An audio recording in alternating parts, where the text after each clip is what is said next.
সর্বরাত উপলক্ষে নিয়ত আপনি করছেন, যেমন খাইলে আমি নিয়ত করছি যে 300 পরিবারকে সাহায্য করতে।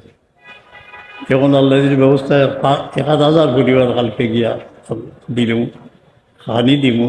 কারণ এটা যে মানুষ আয় ই রোজা হলেও রাখো, বেশ করি বেবা হলে রাখো, ইটা দিয়ে আপনার যদি ইফতার করবা সেহরি খাইবা আর জিয়ারত করেন জানি। মন আমার চলো 1500 বছর আগে সেই পবিত্র মদিনার জান্নাতুল বকরির পাশে দাঁড়া। এইখানে কারা আরাম করেছেন? আহলে বয়েত, বানাতুন নবী সাল্লাল্লাহু আলাইহি ওয়াসাল্লাম, ইব্রাহিম ইবনে রাসূলুল্লাহ সাল্লাল্লাহু আলাইহি ওয়াসাল্লাম, সাহাবায়ে ইযাম, আম্মে রাসূলুল্লাহ সাল্লাল্লাহু আলাইহি ওয়াসাল্লাম।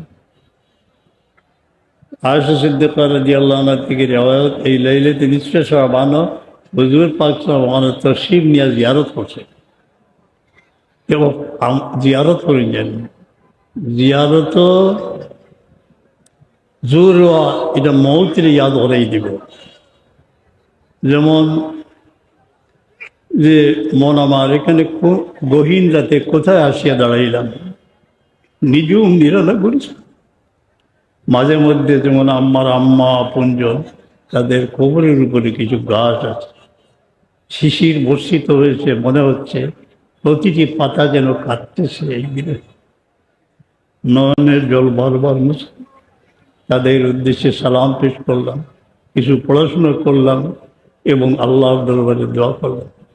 সাধারণত আমি ছোট্ট ছোট্ট এতিম লইয়া গিয়ে জিয়ারত করি।